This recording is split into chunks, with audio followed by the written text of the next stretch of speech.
close out here and move over to Committee of the Whole. I'll just give you all a second just to find your, I'm in place and ready to go.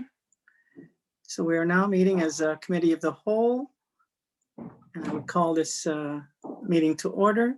Is there any declaration of interest from anyone for the agenda? Look at my screens. I do not. Oh, I see Councillor Keaveney. Thank you. Good morning, Mr. Warden. And I will need to declare on the Hilton Heads Heights condominium project in Meaford, report number PDR-CW-0821, 4A in the agenda. Thank you very much. Any other declarations to be made? Seeing none, I would just say if one comes up in the course of our business, you'll make the announcement at that time. Item number 3, determination of items requiring separate discussion. You have the agenda before you. Is there anything that needs to be pulled? And seeing none. By the way, that's being moved by Councillor Burley and seconded by Councillor Woodbury.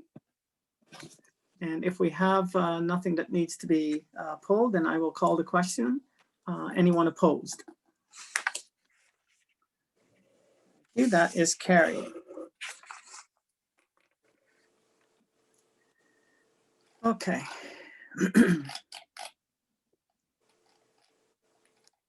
Sorry about that. Item number 5 now then. Items for direction and discussion. Item A is the speed limit policy. That's been moved by Councillor Desai and seconded by Councillor Patterson. Matt, I believe you have the floor with this one. Thank you, Mr. Warden. Good morning, councillors. This report is referencing the speed limit evaluation policy, which has been in place since 2016, or was endorsed by council in 2016, sorry. It was due for an update last year, so we're off slightly by a bit here, but this is the update to this policy. I know it does say that the old one has been rescinded under this report. That's because we have a new system in place for our policy. So basically it's the exact same policy, only it's been updated to add criteria for urban sections, essentially to try and be consistent with the application of any requests from the lower tier municipalities for speed limit reductions, say 40 kilometers an hour per se. The original policy and existing policy basically has criteria in it for rural roads. We've added the urban section, and you know, it covers off different criteria that we evaluate the roads to try and rationalize what the speed limit should be in case we have to articulate that to whether it be council or the public or whomever may be requesting a review of what the speed limit is. So there's geometric criteria included in this policy, as well as non-geometric criteria. And it's all laid out there. But again, essentially what the update covers off is that, as I mentioned, for urban roads, if a lower tier jurisdiction, say has Southgate, Dundalk specifically in the past, last year, I believe, they wanted to lower the speed limits within their community to 40 kilometers an hour. There was really no mechanism in place for the county to follow suit without taking a bylaw forward, either endorsing or not endorsing our county road within that jurisdiction to be dropped to that speed limit. So we, at that time, there were some concerns from council with regard to how that was going to be approached in the future. So by updating this policy, it gives us a mechanism to lower the speed limit on the county road to match that of the lower tier jurisdiction. And it's would seemingly be a seamless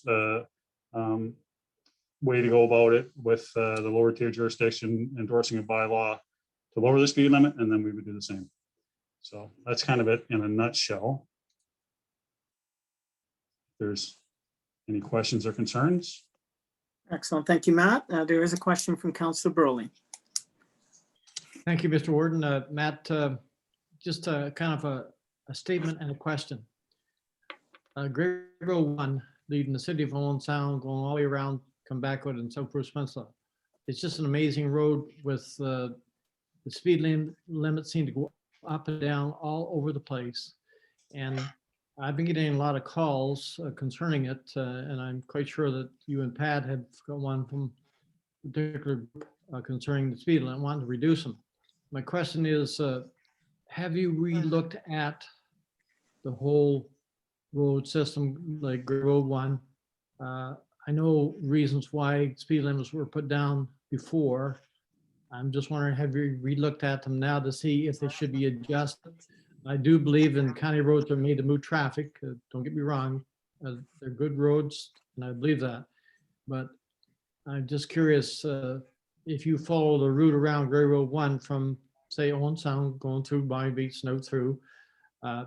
It's just amazing up and down the speed limits. I'm just always curious why.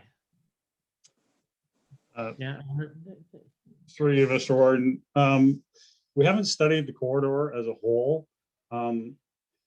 It would be an awful tough sell for us, I think, especially with the public, to go back and say raise speed limits that were lowered by previous bylaw through council for whatever the rationale may have been at the time. I can't speak for what previous councils have just how it's been justified to lower speed limits or to, whatever the situation may have been. But I can say, leaving Owen Sound, heading north up Gray Road 1, as you spoke to, there's a 60-kilometer speed limit right up to past Bonnie Beach. That speed limit's been in place for probably 25 years or more. I really can't say what the total history is, but it's been at least that long, I would think. And then it goes down to a 70 for really no good reason between Indian Acres Road, generally speaking, and just around Cobble Beach there. That road really is a nice straight tangent road. There's no rationale under the current criteria for that to have ever been lowered to a 70. But I can say that because we have this criteria now, what we're striving for is to be a little more consistent in our approach to how we evaluate the speed limits due to usually complaints. And then, we can at least relay that information or what our rationale is back to yourselves and to the public. And this approach hopefully is going to fix that problem that you speak to, because yes, there is a lot of up and downs on the road. I agree 100%. Thank you, Councillor Burley. Anything else? Just to follow up, and thanks for that, Matt. And I do agree with what you're saying. The mayor of Georgian Bluffs, and this is a great road in our municipality. I don't like to use the cop out. Well, it's a county road, so we'll call it county. That's not the right approach, I don't think. It's just if we can have a justification and a good reason why the county are doing what they're doing, it would make our job easier and probably even help with your job trying to justify what you're doing. And that's all I'm trying to say is that it would be so much easier if we had a good report, which we do now, to justify why the speed limits are why they are, and so on and so forth. That's all I'm trying to say. Right. Absolutely. Okay. Thank you. Councillor Suave, you're next. Thank you, Mr. Warden. I want to thank Matt for this report. It certainly raised a lot of questions in my mind. We dealt with a speed limit issue on Highway 26 last summer when things got crowded. So in looking at this, I don't see any mention of pedestrians or bicyclists. And certainly, I think the road design and all of the geometric criteria are great. But the biggest issue that we see here in the town of the Blue Mountains is the safety issues around the interaction with bicyclists and pedestrians. Certainly crossing like Highway 26, I know it's not a county road, but I'm sure that there are many places like the Big Bay Road that Mayor Burley talked about, where there are people going to the beach and walking along that as well. I know when I've driven it, I've seen people, you know, using that for those kind of activities. So should we not be considering the interaction with pedestrians and bicycling in our non-geometric criteria? As far as county roads goes, if you ever go onto the Scenic Caves area, more and more people are walking along the shoulders of that road. It's not really designed for people to walk on that road. Similarly, Gray Road 19 through the village area, you get a lot of people there, bicyclists as well. So I'm very concerned that we're not looking at those aspects, because obviously, you know, high-speed traffic interacting with somebody carrying a large floatable toy to the beach is not a good situation. Thank you. And through you, Mr. Warden. Definitely point taken. We, you know, this criteria is not, you know, written in stone. There is room for latitude. Generally speaking, we do look at pedestrians and bicyclists. Now, bicycles are considered vehicles, and we try to accommodate them through our paved shoulder policy. So that is not one that, unless it's a confined area and there's some parameters that are causing some sort of conflict with bicycle vehicles compared to cars and trucks and whatnot. We don't see that as a huge concern. Not that it's not something that is considered. And as far as pedestrian goes, that's a tough one, because county roads aren't designed to accommodate pedestrians. So yes, there are pedestrians walking on county roads. People move to, say we'll use Gray Road 1, for instance, and they go for their daily walks on Gray Road 1, which really doesn't have any pedestrian facilities. And under the Municipal Act, I'm not trying to put it off by any means or way, shape, or form, but the county isn't really, our mandate is not to accommodate pedestrians, or that should be done through the municipality, through sidewalks, pathways, whatever. But pedestrians are always present, are always at the forefront. But you know, it could be anything from pedestrian, you know, their perception of people driving by. I don't want to say that, you know, people should look for pedestrian friendly facilities in order to go for walks, but really that is what I would personally do. I would go for a walk on the rail trail. I'd go for a walk at Harrison Park. I'd go for a walk at, you know, someplace that accommodate pedestrians.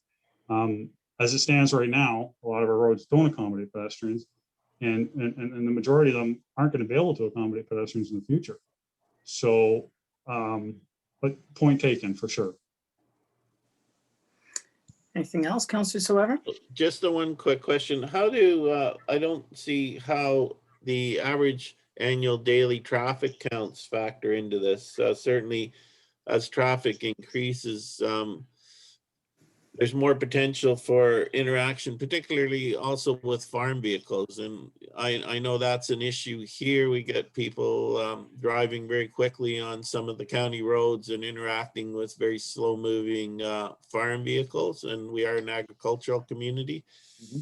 So do we, I don't see any factoring of daily traffic counts here, which I think would be important. And also, have we actually analyzed all the roads, and is there a map showing which are considered rural and which are considered urban?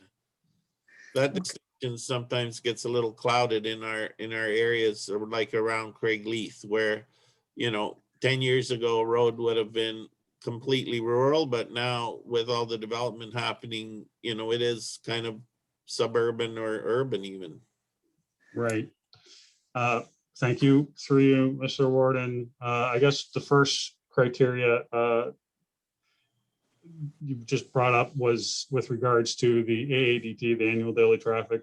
So that number actually plays into all of the geometric criteria. So As far as the vertical curves, the horizontal curves, the cross section, the pavement width, the shoulder width, those are all based on volume. So there are minimum, say for instance, lane widths. If the volume is say between 300 and 1,000, a 3.25 meter lane with 1 meter shoulder is sufficient and acceptable criteria.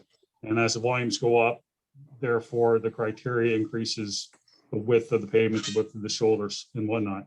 And that also applies to horizontal curves. There's minimum radiuses, say for a 80 kilometer an hour design would be a 250 meter radius curve. Whereas you increase your design speed or decrease the speed, the curves can be either flatter or sharper depending on what they may be. So that's covered off automatically in those, the geometric portion of the criteria. As far as a map showing what is considered to be an urban road and what is considered to be a rural road, I do not believe we do have such an animal, but that would be very easy for us to put something together. I mean, our consideration of what a rural road is basically a road without curb and gutter and storm sewer system. So if you've got shoulders, you're on a rural road. If you've got curb and gutter and then any other facilities that the lower tier or the hamlet may encompass in that beyond the curb, that would be considered an urban setting from what the criteria specifically speaks to. And then you could have a semi-urban where you could have half of it with a shoulder and half of it with a curb and gutter and whatnot. But we can definitely put together a map. That would be pretty easy for us to do. Thank you, sir. Councillor Mackey, you're next. Thanks, Mr. Warden, and thanks, Matt, for all that information. Certainly an interesting discussion. Councilor Burley raises some good points as to why the county should be giving County Road 1 back to Georgian Bluffs. But in all seriousness, based on some of the criteria and the rationale for county roads, Matt, I don't know, probably 5 or 6 years ago that we were first presented with the transportation master plan, and that was going to involve some horse trading between the county and municipality. So I'm just wondering where that's at and when we can expect to have that back on the table, because it may help resolve some of these issues. Thanks. Thank you, Councillor. I'm going to defer that to Patrick, the director, as he's been working on some of the criteria involved with that possible transition. Mr. Hoy. Yeah, thank you. Through you, Mr. Warden. Yeah, we're just about through the report for the connecting links or urban transfers, maybe what they'll be called. That should be coming in the next, I'm trying to get it done this week. Hopefully next meeting, that'll be on the docket. And then we'll go down the road exchanges. So again, that's mostly getting the conversation started from the recommendations from the draft transportation master plan, is that those issues were not straightened out in that master plan, to our detriment, I think. But anyway, the struggle is always with the money with those. I know, for people that were on that master plan committee, it seems obvious a road should be upper tier or lower tier, but then it just comes down to who pays for what. Every asset is underfunded. Who gets sort of saddled with more underfunded assets, right? So that's kind of where the struggle is for us. We don't want to jeopardize the rest of our road system by giving away a whole bunch of funding for urban roads, which are fairly expensive. But obviously, if it's going to come under the jurisdiction of a member municipality, they'll need to pay for it somehow, as all our assets are underfunded now. So this year, we should get both those areas done. The connecting link report and the road transfer report should be finished, is our hope.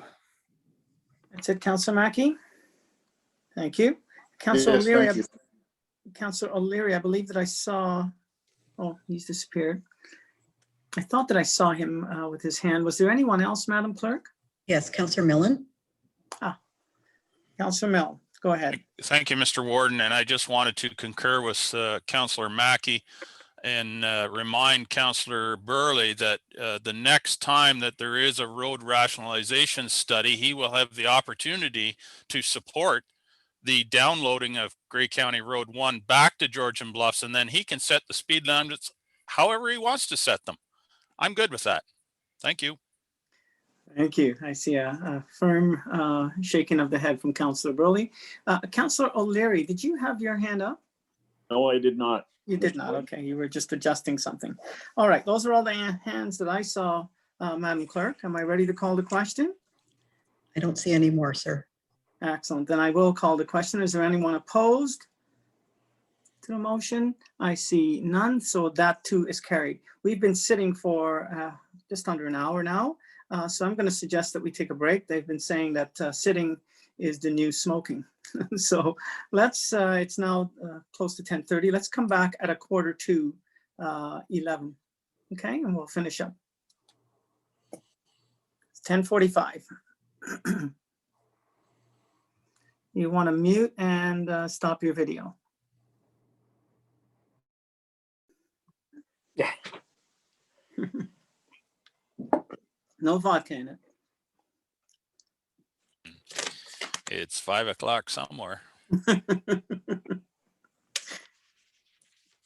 Okay, how are we doing? I think we definitely have quorum, if not everyone.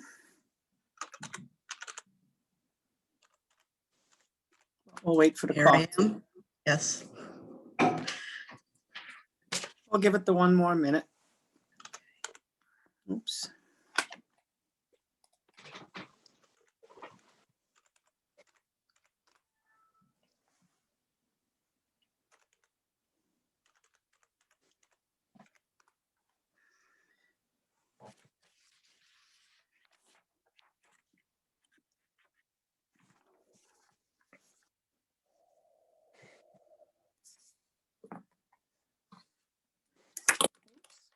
Okay, Rob, are we good to go?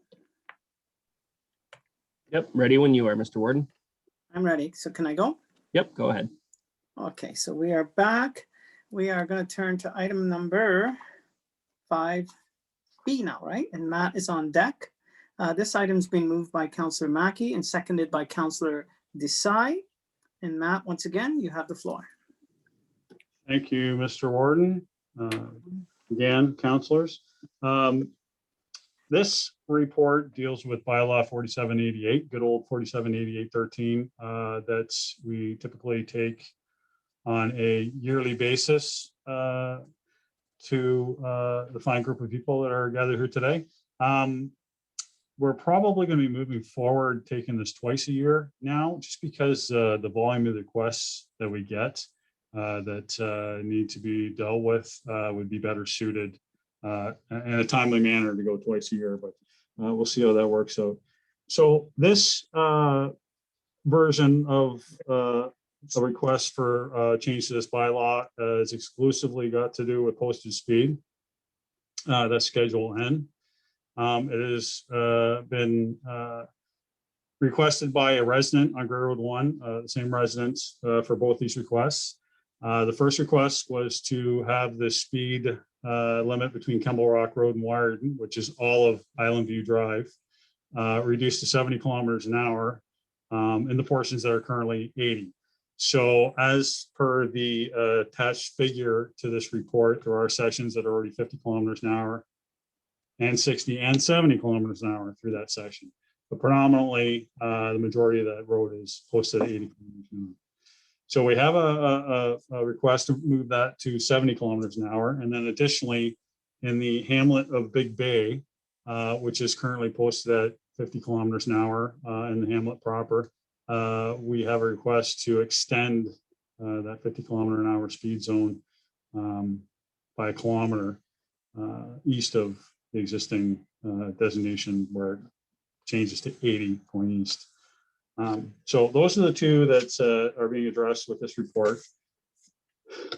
In the discussion, the background of discussion, I've included as much information as I felt would cover off as far as rationale for why we're not endorsing, or transportation department aren't endorsing these changes. And I guess as a caveat, this was done through our speed policy, as far as it was assessed through that criteria. But again, a lot of things with speed limits, and I think we kind of touched on that previously, are there's a little bit of latitude involved there. It's not 100% written in stone and cut and dry. But so for the 70 kilometer an hour section, or the entire road being put to 70 kilometers an hour,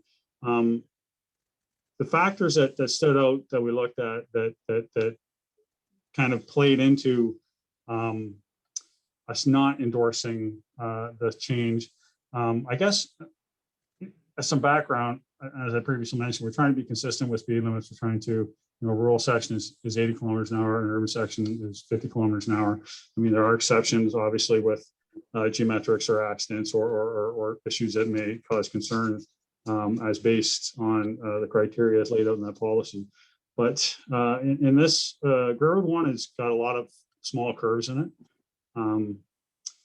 So with that, it moderately would suggest that you could reduce the speed limit, but at the same time, it's not a highly a factor that plays highly in why you would lower the speed limit. Some of the curves already have warning signs on them, what is typically done with curves that don't meet the criteria of an 80 kilometer an hour speed limit. A warning sign is placed to say 70 on the curb sign. So we cover those off with warning signs, generally speaking. The volumes of this road are only 300 cars per day. For sure, that goes up in the summer, but the average is 300 cars a day. And last year with COVID, we didn't get counts last summer, just with the COVID going on and whatnot, but I'm sure they were higher. The whole county, as was mentioned by Blue Mountains with regard to the volume of people visiting and on our county roads and whatnot. So I'm sure the volumes were quite a bit higher. But the 2019 data is what we have that we've been going by. There are vehicle speeding on Grey Road 1 at all locations, typically like they are in all county roads. We've always noticed they're 10 to 15 kilometers over.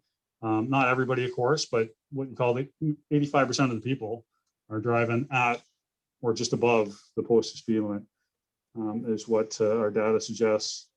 We've also found that in lowering speed limits doesn't necessarily mean that's going to deter people from speeding.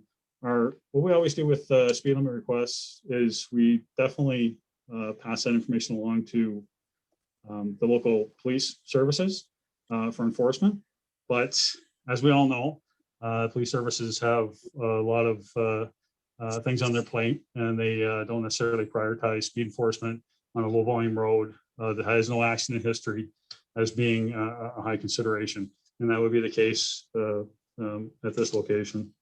The gentleman who requested the speed limit reductions, I mean, he had some concerns with pedestrians, as was previously mentioned.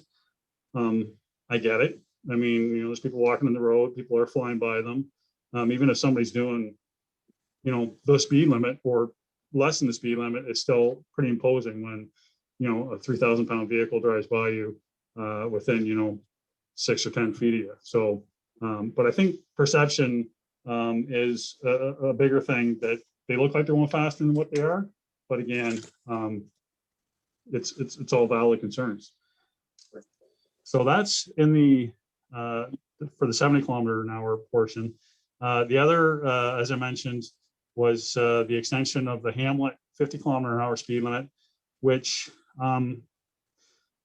falls outside of the, if you can call it, geographic limits of the Hamlet. You start getting into a section of Grey Road 1 that is typical for kilometers and kilometers and kilometers. We just feel that if we extend it by a kilometer to the east, the person 3 doors down is going to say, hey, why didn't you bring the 50 past my house? Or the person 500 meters up the road, why didn't you bring it past our house? And that way we'd be into a situation where we've lowered it because of a complaint. And it's typically the vocal minority that makes these complaints. And I'm not saying that's necessarily the case, but that is typical. Because we've had issues in the past where we've lowered the speed limit and then we get way more complaints about the speed limit being too low. So to that end, we're not recommending either one of these speed reductions. And I'll leave it up to you guys to ask any questions or anything you want to discuss. We can go from there.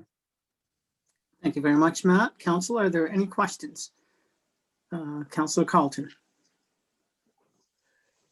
Thank you, Mr. Warden. And through you to Matt, I agree that on that road, and I'm concerned with the part from Campbellbrook Road right around through to Wyerton on that road, not the part leading up to it.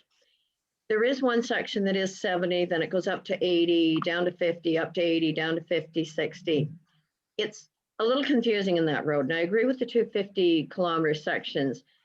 The rest, with all the curves and such, I'd like to see at 70 all the way around. And part of my reasoning in that is that area is being promoted as the scenic route from Wyerton around Owen Sound. And it's also part of the Great Lakes Waterfront Trail now.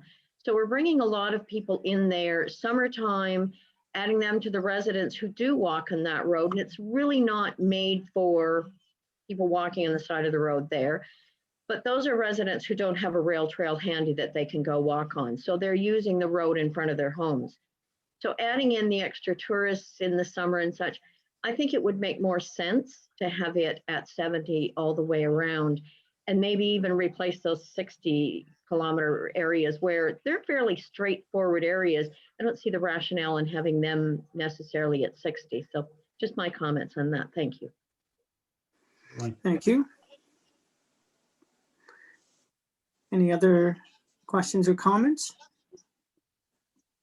Sorry, Matt, did I cut you off? Were you No, planning to not at all. respond to- I was just, Mr. Warden, to Councillor from Georgian Bluffs, point taken for sure. And absolutely. I mean, there is, it's open to interpretation, and that's all fine and dandy. And that's why we're bringing it forward, so that we can get, input and, whatever the decision is, obviously as staff, that's fine.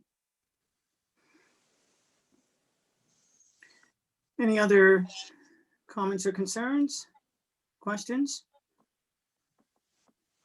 Okay, are we ready to vote on the item as presented?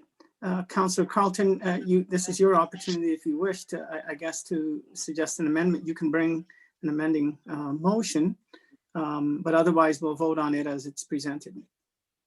Thank you, Mr. Warden. I would like to make an amendment to that to ask that it be taken to 70. So it's one consistent speed limit all around that section. So just to be clear, the section that you're referring to is the section that's indicated as 80 kilometers per hour. How do I properly You would identify be that? Help starting me at now. where it shows it the 70, where Presqu'île Road meets Gray Road 1, and take Yes. it right around to Wyerton, with the exception of the 50-kilometer zones. Those should stay 50. Okay. We have that, Madam Clerk. And I would need a seconder. Point to of even order, have- Mr. Warden. Would it not be cleaner if this is the wish of Carlton, Councillor Carlton, if the motion is defeated and then provide whatever is she's trying to accomplish here? Well, I'm not speaking against or for, but I'm just wondering if that would be an easier way to deal with this. No, I would say no, Councillor Milne. Very well. I would think it would be proper to deal with an amendment. If it is seconded, we would deal with that question. Then if it were defeated, we would go back to the original motion as, proposal as presented. Councillor Desai, I see your hand. Are you seconding? No, Mr. Warden, I was going to actually raise the same point of order as Councillor Milne did, because as presented, the motion suggests that we not amend the bylaw. With what Councillor Carlton is suggesting is that we do amend the bylaw. So it is directly I see what you're saying. contradicting. Yeah, right. That's a good point. So that is taken, Madam Clerk. Input? that both counselors are correct. It is in conflict to the original motion on the floor right now. So if the wish of council is to have amendments to 4788 Schedule N for that specific section noted by Councillor Carlton, then you would need to deal with the first motion on the floor, and if And it's defeat it. lost, yes. Okay, understood. Thank you, Councillor Desai, for that clarification. So that said, I will suggest that we vote on the motion as it's presented by staff. And again, if it's defeated, then Councillor Carlton, I will entertain your motion at that time. Are we good? So everybody knows we're voting on the motion as it is presented by staff. So I'll call the question then. Anyone opposed? See one. I'm going to say that the motion carries. Okay, so we don't need to deal with the amendment. All right, we're moving on to item 5C. And Madam Clerk, you're on deck. It is moved by Councillor Milne and seconded by Councillor Carlton. Madam Clerk. Thank you very much, Mr. Warden and Council. This report is coming forward for your consideration from a notice of motion requesting staff investigate a land acknowledgement. Staff have reached out to Mwikwidon Cultural Center and the communications staff at the Chippewas and Nawash from assistance in this field. We have they've provided several acknowledgements used by various organizations, insight on content, as well as directing staff to various websites for further assistance. A First Nations land acknowledgement must first and foremost be sincere and meaningful. It must serve a purpose and continue to provide a link, not only to the past First Nations people who inhabited this land, but also to those currently living in our area, and included as a sign of understanding, respect, and ongoing reconciliation. Grey County has been a proud home to various First Nation people, including the Haudenosaunee, the Anishinaabe, Six Nations, Wendat, Wyandotte, Métis, and Inuit. And currently, as you're well aware, there are two First Nations in the surrounding Grey County areas, the Chippewas of Nawash Unceded First Nation and Saugeen First Nation. Staff reached out to local municipalities within Grey County, as well as beyond our borders, to see what other municipalities had in place relative to a First Nations land acknowledgement. There is no one size fits all, I found that out, and various acknowledgements are around the province. Some municipalities use it at every meeting, while others use it for special occasions only. Staff worked to develop a policy to assist in determining when a land acknowledgement could be used in order to ensure that the acknowledgement remains meaningful and continues to build upon the relationship between Grey County and our First Nations. The recommended policy is actually just another step in building that relationship. County departments continue to have several ongoing initiatives and consultations. Planning and Transportation consult on various applications with many stakeholders to garner input, concerns, and opportunities. As well, there's broader consultations related to the development of larger items like the official plan, forest management plan, recreational trail strategy, etc. Social Services, as you will have heard at the budget meeting, has an annual operating budget that has an Indigenous-led budget. And this supports access to culturally relevant early years programming for Indigenous families. As well, they maintain an ongoing relationship with Mwikwidon to ensure continued conversations related to social assistance and children's services. Council may also recall that they recently approved funding for MAM-WIM, Native Homes nonprofit project to renovate for transitional housing. We also provide funding to a number of Indigenous projects through our housing department. As well, Grey Roots has a traveling exhibit. The good people know our stories, know us. The histories and cultures of the Indigenous communities in Grey County can be seen throughout Grey Roots. So this is another step in moving this knowledge and this education forward. Staff are recommending endorsement of the land acknowledgement policy that provides for a variety of areas that the inclusion of a land acknowledgement might be appropriate. These would include special events such as the inaugural meetings of council meetings where there's a report related to land matters, corporate documentation such as the corporate strategic plan, forest management plan, official plan, annual budget, special events such as the opening of exhibits at Grey Roots, dedication ceremonies, etc. Where a question arises on appropriate use, discussions can certainly be held with the warden, CAO, and clerk. Staff are also recommending, as a more formal portion, is invitations being sent to the chiefs of both Chippewas of Nawash and Saugeen First Nation to hold an outdoor ceremony when we can meet in person at the County Administration Building for a more formal ceremony with an opportunity to learn and understand the history of the First Nations people in our area. It's my hope that this could be done maybe this summer, but that remains to be seen. The policy and the proposed land acknowledgement are here for your consideration. Thank you, Madam Clerk. I have so far Councillors Potter, Milne, and Boddy. So I'll go in that order and then look for others. So Councillor Potter, you have the floor.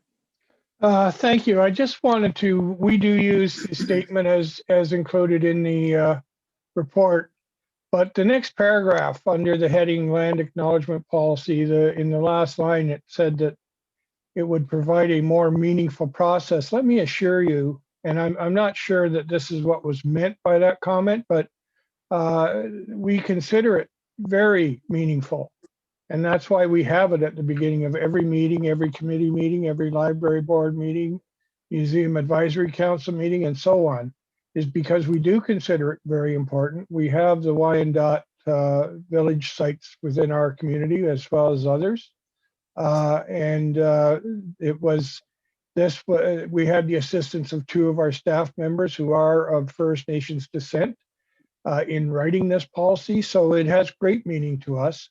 I'm not sure how we would make it more meaningful by not using it as often. So I would hope that that wording would be amended to avoid saying that ours is not more meaningful. And other than that, I am totally for this. I'm not sure why it should take so long, but because I think it could be implemented fairly quickly if we all agree to it. But it's simply acknowledging truth. So I just would hope that the meaning of that paragraph was not intended to suggest that the statement we use at the beginning of every meeting of the Blue Mountains and all our committees is not meaningful. Okay, Madam Clerk. I'm sorry, and I apologize. That was certainly not my intent, Councillor Potter, in the least. And with regards to your second point, if council passes the policy, then once the minutes are adopted by council, the policy would be implemented right away, and we would ask that the formal ceremony take place later on in the year when we can have the chiefs present with council. Very good. Next, Councillor Milne. Thank you, Mr. Warden. And I want to first thank the clerk's department in general and Clerk Morrison in particular for her efforts to do this. And, to build on what Councillor Potter was saying, it's never too late to do the right thing. And I think this is the right thing, and it's the right time to do the right thing. The only thing I would ask is that for the formal ceremony, perhaps it would be, I think, a good thing to do to invite all of representatives from all of the traditional territories. I know the Haudenosaunee, or the Six Nations of the Grand, certainly have a small portion of traditional territory in Grey County, but nonetheless, it is a significant piece. The Grand River is very much part of the southeast corner of the county, rather. And I think it would be worth inviting them. Whether they choose to come or not is entirely up to them, of course, but I think it would be well worth inviting all of the representatives from all of the Indigenous communities in Grey County. So thank you, Heather. And I'm gathering, Councillor Milne, you're saying extend it to not just the chiefs, but the councils as well? No. Well, I would extend it to the chiefs of the traditional communities, and if they choose to bring additional representatives, by all means, we can break bread with as many want to come. More the Very good. merrier, as they say. Thank you. Councillor Potter, I see your hand again, but I'm going to go to Councillor Body first, okay? Thank you. Just to respond to my two previous speakers, Councillor Potter, I didn't read the report the way that you have, so I didn't read it the same way. We don't really have a policy, but I use the one from the First United Church pretty closely at the inaugurations, at any time that we are dealing with anyone from First Nations or Métis. If anyone wants to go into Google Books, you can get free books, and there's one called The Indian Chief that was written in like 1867 about what was going on here before they Nawash, Potawatomi, and Saugeen were moved out of their territory. It's really fascinating. There was a letter sent to the Queen saying that the Indian chief is not being treated properly, signed by 15 people, only 4 of which were Indian chiefs. The rest were basically white immigrants living in the city of Owen Sound. So our relationship used to be a lot better than it is now. And I think that's all something, reading this book, you can kind of learn some of the history and learn from it. I've heard of others that had started to very strongly do the land recognition at the start of meetings that have very quietly dropped it, sort of lost interest. And we don't do it every meeting because we want it, from our point of view, we wanted it not to be by rote. And different, communities do it differently. And I think I've got the backing of council doing it, I was going to say periodically, but at special moments, so it is more meaningful. And that's kind of the way we're doing it. And I can see why other municipalities do it differently. We also have a couple of different Métis groups here. One is, I think it's Saugeen Shores, or it might be Huron Shores, and the other one is here. It's fascinating. Métis, of course, were really offspring of Hudson's Bay explorers and fur trappers. They were on like maybe Mackinac Island or one of the islands at the north end of Lake Huron after the War of 1812, when that land got given back to the Americans. That island, a lot of them got moved to mostly east side, more where the tank range is, up north of Owen Sound. So they do have a long history here, but they don't have a treaty. So as we're inviting groups, we do have to include the Métis, but I like the proposal the way it is, and I think it makes sense. So thank you. Thank you very much, Councillor Body. Councillor Potter, I do recognize you, but I'm going to go, I'm sorry, to Councillor Desai first. Thank you, Mr. Warden. I think an important part of the report that we have before us today is the fact that it quotes that these should not be made in isolation of other areas of consultation and education. I think that's a very important piece. My question through you, Mr. Warden, to staff is if they're able to expand on how we engage Indigenous people in consultation, as well as how we promote education of their history in our community. Thank you. Madam Clerk? Or do you want me to? If you want to take it, Kim. Okay. I think maybe I have the notes in front of me. Through you, Mr. Warden. And I know that Heather touched a little bit on this in her report. The county circulates all planning applications received by the county to Indigenous communities. We've also engaged Indigenous communities regarding county official plan updates. As part of Recolor Gray, specific sections were included to recognize the several Indigenous populations that have traditional territory within Gray County. We also included policies about the importance of engaging First Nations and Métis on planning applications and encouraging local municipalities to engage with Indigenous communities on local planning applications.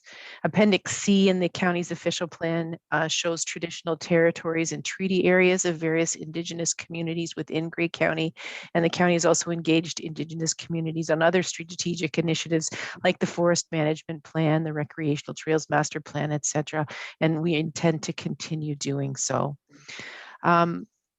As far as the work that Grey Roots has undertaken and continues to undertake, the histories and cultures of Indigenous communities in Grey are interwoven throughout the permanent exhibits, interpretation, and even landscaping at Grey Roots. Heather mentioned the good people, and Jill Patterson, in talking with her, Grey Roots is eager to increase the representation of Indigenous history and culture at our site, and has started to reach out to representatives from Indigenous communities to create an advisory group that will guide our future projects. Building on these relationships will take time, but as Jill says, nothing about us without us, and she'd like our future work to be as Indigenous-led as possible. Thank you. I like that. Nothing about us without us. Councillor Desai, anything to add there? I just wanted to thank staff for that detailed answer, and I really appreciate that. Thank you. Excellent. Now we're back to you, Councillor Potter. Thank you. And I just wanted to add what Councillor Body said.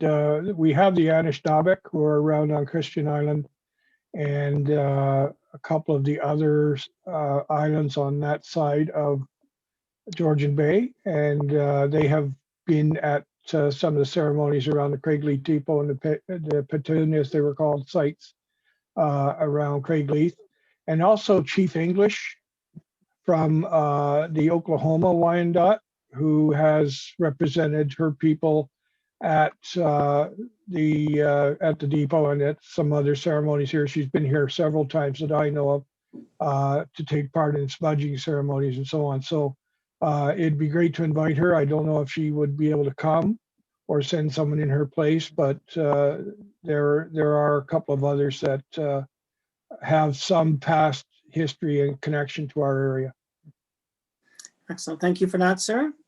I don't see any other hands, and I think what I'm hearing is that when the timing is right, there will be something put together to formally celebrate this policy being put in place. All right, we've had good discussion. I think we're ready to call the question. Is there anyone opposed? And seeing none, that is carried. Thank you very much. We're moving on to item 5D, which is the Children's Gallery donation. I believe that we have Jill Patterson on deck with Claudette Martin. This is being moved by Councillor Patterson and seconded by Councillor Carlton. So Jill and Claudette, I'll turn it over to you. Good morning. Thank you, Warden. Through you, I'll explain our sponsorship. So in November 2019, staff at Grey Roots Museum and Archives were approached by Fairmount Security Services to propose funding support for the development of a children's gallery at the museum. The proposal was met with great excitement given the strategic direction staff were pursuing to enhance the experiences for children to better support families as a target audience demographic. Fairmount Security Services generously offered the amount of $20,000 over the course of 5 years, $6,000 in the first year and $3,500 per subsequent years. The project and sponsorship were put on hold in 2020 with the onset of the pandemic. However, staff and sponsor are eager to move forward in 2021 as plans for recovery begin to take shape. In 2019, staff took a step back to review and reassess successes and opportunities, investigating ways to create more accessible experiences and services. Children, parents, grandparents, guardians, and caregivers were recognized as a priority audience.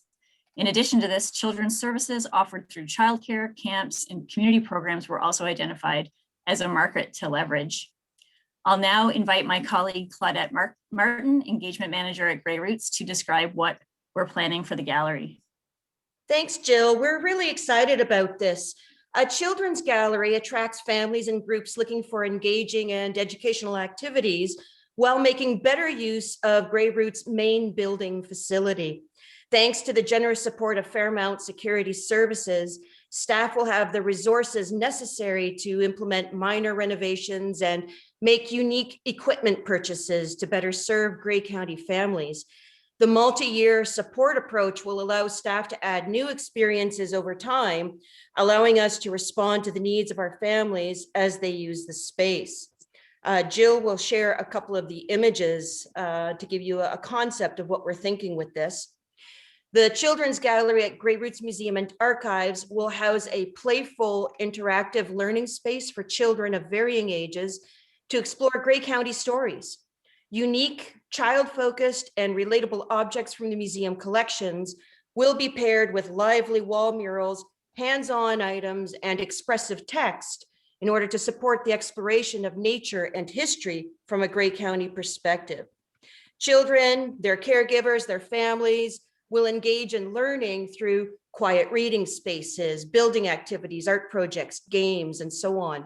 The space will be animated by staff and special guests who will lead scheduled programs and activities. And back to Jill to wrap it up. Okay, I'll just stop sharing my screen here. So for the duration of the agreement, the sponsorship of the Children's Gallery will be recognized through select marketing benefits, on-site signage, and with council's endorsement through the naming of the gallery as Zeus's Place. The name is a playful recognition of Fairmount Security Services trained security dog, Zeus. It's RS that council endorsed naming of the Children's Gallery at Grey Roots Zeus's Place for the sponsorship period of 2021 to 2025. Staff are keen to recognize this generous sponsorship and launch a dedicated year-round children's gallery at Grey Roots, and are confident that the equipment and experience will reach well beyond the 5-year sponsorship period. And I open it up to questions. Thank you very much. This all sounds very exciting. When I read, is it Zeus's or Zoos? Depends where you want to put the apostrophe. Zeus is the name of, I think most of you know Thomas Wheeldon of Fairmont Security. Zeus is the name of his security dog. And he's cute as all buttons when he's not working. Okay, excellent. Council, any questions or comments? I do not see any. Well, thank you very much, ladies, for that presentation.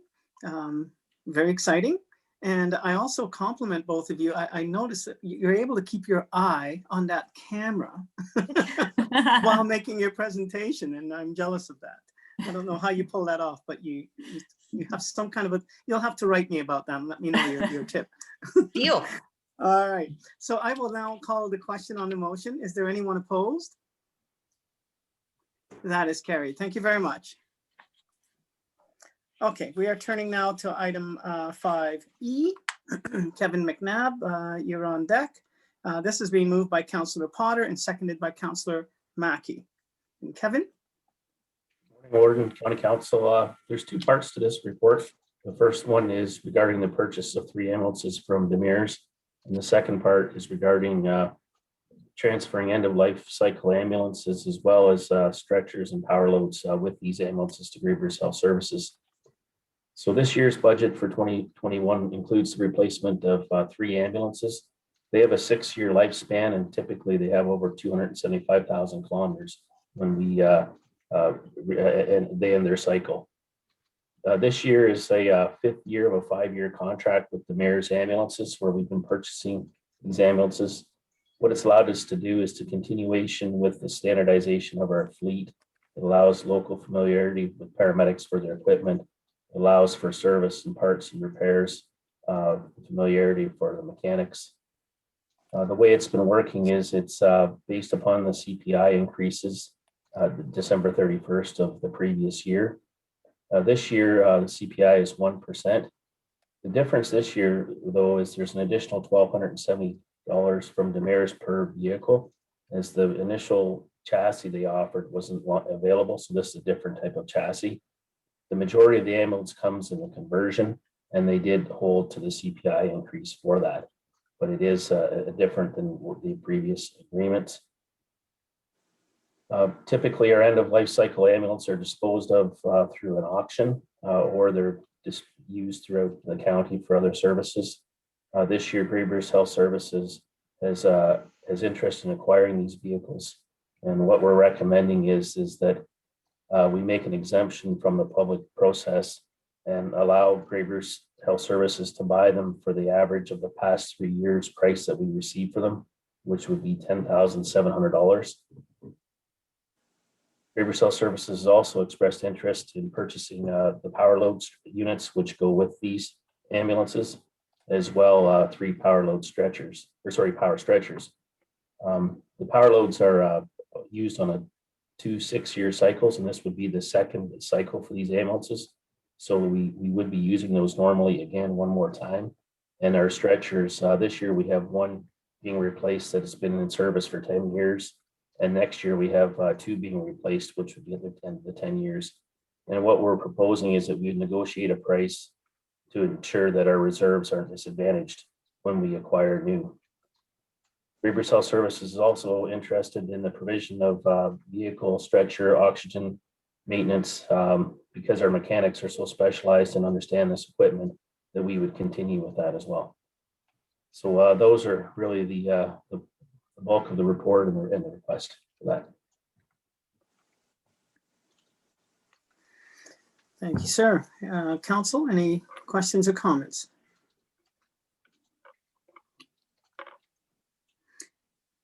Okay, seeing none, you have the report and I guess 5 items that are contained in the recommendations contained in this motion. I'm going to call the question. Is there anyone opposed? Seeing none, that too is carried. Thank you very much, Kevin. Okay, so I think the only thing we have left is adjournment. Oh no, we have a few things to deal with before that, right? Sorry, here we are. Other business. Is there any other business, council? CAO? Thank you. Council, as I mentioned to a few of you prior to our meeting today, we all know that the province is lifting the lockdown as of next Tuesday. Despite that, it would be my recommendation that the county operations continue as we have been the last couple of months with remote service delivery. My recommendation would be that we continue in this format until mid-March and then revisit again at that time. So if this raises any concerns for any of you, please let me know.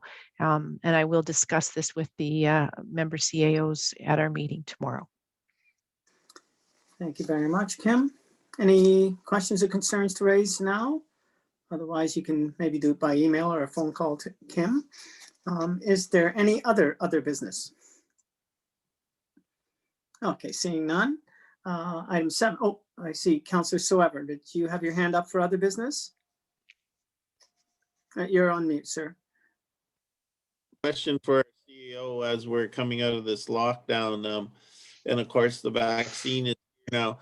Does the county going to have a vaccine policy for its staff? I'm just wondering because that might help inform the lower tiers as well as to what they might put in place. I know that's been discussed quite extensively on media. Is you know, employers instituting a vaccination policy for staff. So is the county working on one, or I just wondering about that? Yeah, at this time, I think we're all just anxiously awaiting some sort of a timeline for when we can anticipate having the opportunity to be vaccinated. It's my understanding that it will be sometime in the fall before all of the vaccine will be available to allow the people that want it to be able to get it. Certainly, our staff in long-term care are a priority, and that's happening now as we speak. Beyond that, you know, I think that we haven't discussed whether or not there are other aspects of county operations where staff would be considered essential workers. Because if you're not an essential worker, then I think that you fall into you'll fall into the age cohorts that are being built by the health unit or under the health unit's direction. So no specific plans for a policy right now. It's something that I think we should watch carefully though, and I appreciate that you bringing that up. Thanks. Thank you. Is that it, Councillor Schreiber? Yes, that's it. Thank you. Any other business? I see none. Is there any notices of motion? Councillor And- Clumpus. Councillor Clumpus. Thanks very much, Mr. Warden. And yes, I do. Will be bringing forward a motion for the next meeting to discuss sometime in October, beginning of October. There was a motion received from the municipality of Meaford by County Council to consider the merits of delivering waste collection and disposal systems at the county level. Since then, we have had some expressions of interest in that regard. And recently, we just had notice of a second intake of the municipal modernization program from the province. And so my notice of motion will be to direct staff to apply for that modernization fund in the hopes of looking at a feasibility study for a countywide waste collection and disposal system. Thank you very much. Any other notices of motion? Seeing none, we will move on to adjournment. Adjournment has been moved by Councillor Potter and seconded by Councillor Carlton. Anyone opposed? That is carried. Thank you very much, everyone. Thank We're done at you. 11:30, 11:29, I think. Well isn't it? done. Good job, Mr. Warden.